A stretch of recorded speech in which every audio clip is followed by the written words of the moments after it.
Okay, so I'm gonna do a venison Rogan Josh using the diced shoulder that comes in the Noble and Wild pack. So I'm gonna use this for the curry.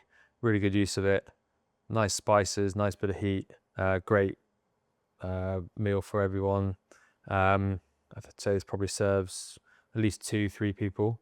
So yeah, I'm just gonna go through the recipe. So I've got some things ready. I've got the diced venison in a bowl with some yogurt and some cumin. This has been marinating overnight. That's an important step. So to just get all those flavors in, leave this to marinate overnight. And then this is a bit of a one pot wonder, really. It's great. Again, just have everything ready, ready to go. Pot nice and warm. In there goes some oil. You can use butter or ghee. I use oil and butter sometimes. And then straight in with some sliced onions. And also some whole spices, so cinnamon and cardamom, sorry. So we're just going to cook those down nicely for a minute or two until the onions go translucent and a little bit start to go a bit jammy. It's quite an important step. You just want to make sure that they're really nicely cooked down. Probably going to take about 5 minutes on a medium heat. Just while that's cooking, I'm going to get the spices ready. So I have in a container, put it all together. I've got 2 teaspoons of garam masala. It's amazing spice, garam masala. It's just got so many different things in it. So 2 teaspoons of garam masala, 1 of turmeric.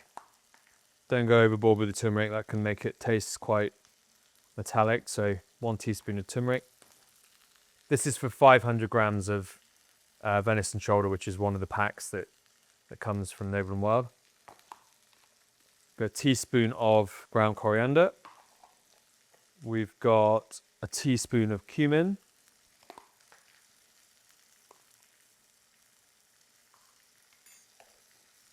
And a teaspoon of paprika. So it's not a hot curry, it's not a traditionally spicy curry. It's got a lot of nice spices in it, but it's not a very spicy curry as in kind of sort of burn your mouth. It's just getting a bit hot, so I'm just going to cook them for a bit longer. So also, once that's cooked, down for 5 minutes, I'm going to add the spices. So I've got the whole spices in there, and then I'm going to add the ground spices and also some garlic and ginger. I always like to do the onions first, just to make sure that they get a nice colour on them, because if you do them all at the same time, the garlic can burn, which can give you a little bitter taste in the finished curry. So onions, whole spices, then we'll go garlic and ginger, then the ground spices, and then we start adding the liquids and the meat, and then it's ready to sort of slowly cook. So I think in terms of time, I reckon this bit takes 15 minutes, but then you want to cook it nice and slowly for probably 2 hours till the venison starts to break down. Ideally, as with any curry, ragu, anything long, slow cooked, you want to leave it overnight in the fridge. You'll really see a difference to that. Once it's cooked, that flavour will really develop. It's just starting to go a bit translucent on the edges. A little bit of colour on the onions. Just keep it going. Don't rush this bit. It really makes a difference to the finished dish. It's like this slow onions cooked down, just give that like jammy sweetness to a finished dish. So definitely worth taking your time. Yeah, so the onions are at a point where I'm happy. And then I'm going to add the garlic and the ginger. You want to make sure there's plenty of oil in at this point, because you don't want it to catch, you want it to sweat. So you want it to sort of cook nicely and slowly. If you get burnt garlic, that's when you get a sort of bitter flavour. So you just want to really put this in 3 or 4 minutes, keep it moving. You start to get that amazing hit of garlic and ginger as it comes out of the pan.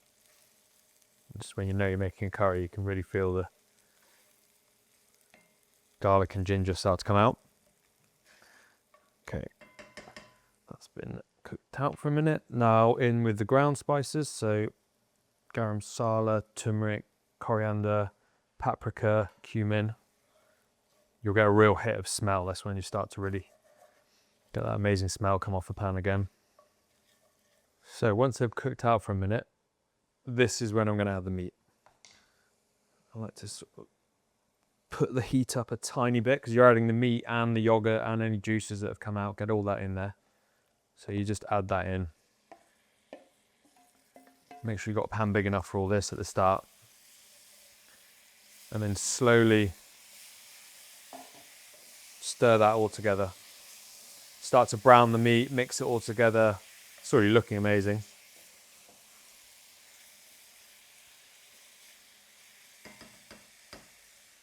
I always, as a principle, once I add meat to something, I add a bit of seasoning.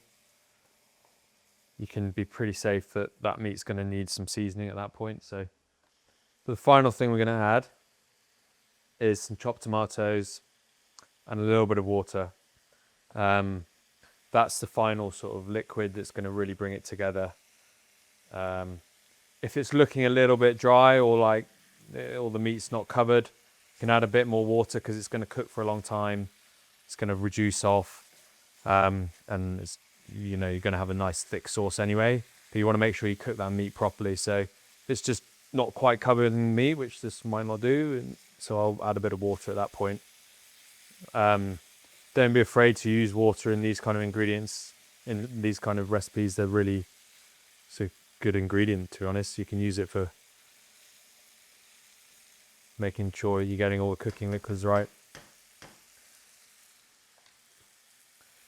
So that's browned nicely, and then I'm going to add the tomatoes. Turn it down to the low heat. Stir it all in.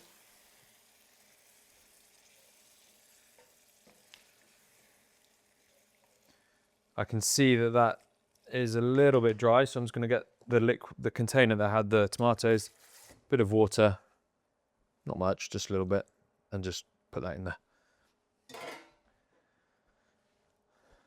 So then I'm going to turn this down to a low heat and cook it for at least an hour and a half, perhaps longer. I'm going to cover it with what's called a cartouche. So cartouche is a chefy term for a sort of parchment lid. You can just use a lid, maybe just use a lid. But I'm using a cartouche because I haven't got a lid for that pan.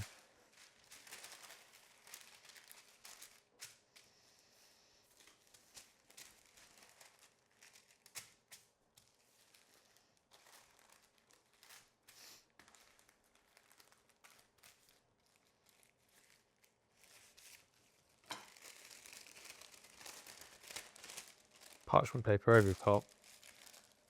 And leave it like that, stirring occasionally for about an hour and a half.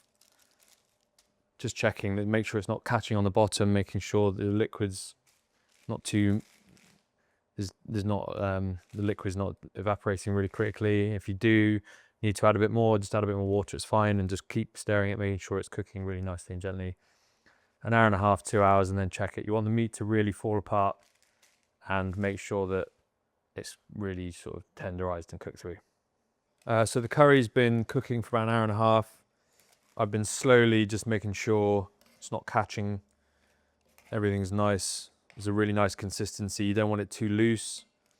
But you still want a nice bit of sauce there. So it'll slowly, if it's a bit too loose, just take the lid off and cook it down for 5 minutes and all the liquid will start burning off and you'll get a really nice thick sauce. So you want a nice consistency. We're just going to serve this with some simply cooked rice and some yogurt and coriander.